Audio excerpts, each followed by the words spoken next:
Was it really that bad, you guys? Or was it really that bad, or can we just not accept okay anymore?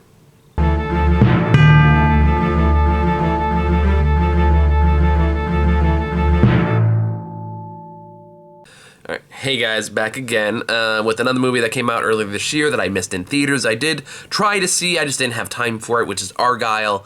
This is the latest Matthew Vaughn film that has mostly stars Bryce Dallas Howard, but also features Henry Cavill and Sam Rockwell and Bryan Cranston and a bunch of other people whose names I'm not going to read off.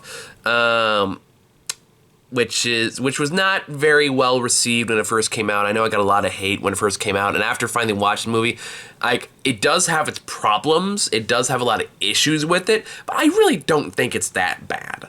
I think this movie's biggest problem is its runtime and how it kind of plays counter to Matthew Vaughn's strengths. Because Matthew Vaughn is a very interesting director. He doesn't really direct like hardcore hitting like dramas or anything like that. He has a very distinct visual style, particularly with his action sequences, and he's like, when he leans into those strengths, he has like fun, bombastic characters, and when he leans into that, his movies are really fun. Like, I still really enjoy The First Kingdom. I like X-Men First Class. Kick-Ass has not aged as well as I would have liked, but back when it first came out, yeah, there was a lot to like about it.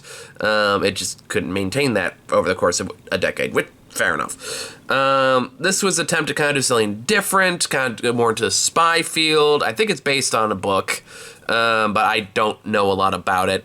I know a bunch of terminally online people got mad that didn't have more Henry Cavill in it, even though it was very clear from the trailer that Henry Cavill wasn't going to be the star of this, so I don't know where they got that impression.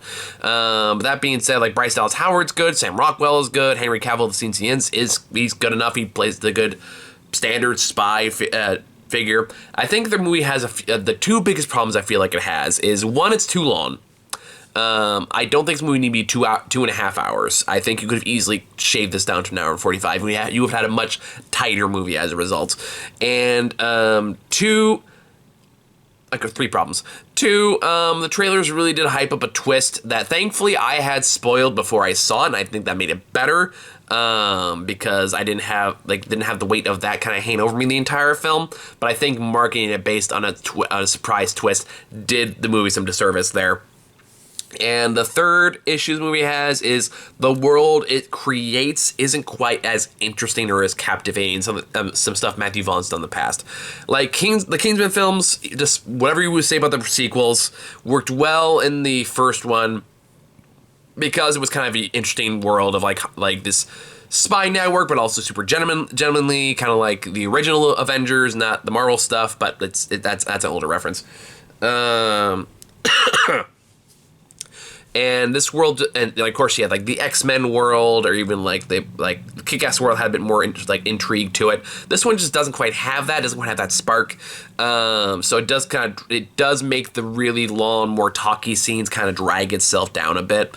That being said, when you actually get to the stuff that is very much Matthew Vaughn, particularly the action sequences, while I won't say is the best he's ever made, are still enjoyable, especially the two towards the climax of the film, which also kind of made the rounds on Twitter when that came out. And for some reason, people said, like, oh, this is so bad. This is so, like, what was he thinking? Blah, blah, blah. And I watched it, like, this looks fun. It's kind of the reason why I watched it. I was like, what the fuck are you all talking about? This, like, it's fun. It's interesting.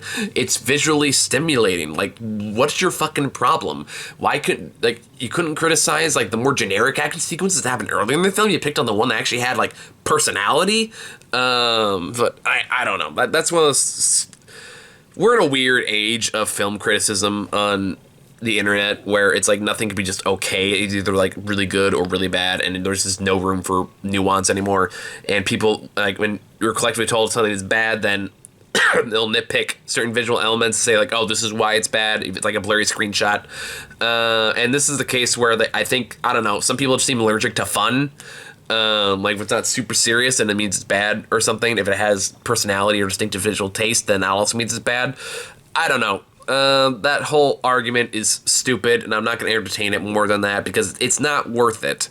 I feel like I've already talked about enough in other videos that I just go back and watch some of those.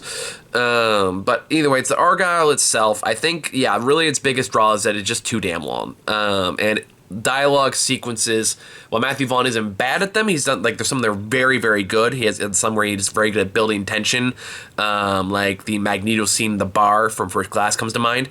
So he's really good at building tension with those scenes, but there's just too much of it. There's too many sequences like that it really just kind of drags the movie to a halt. But that being said, when it does get to what it's building to, there is some satisfaction to it. So there is good stuff to like about this movie.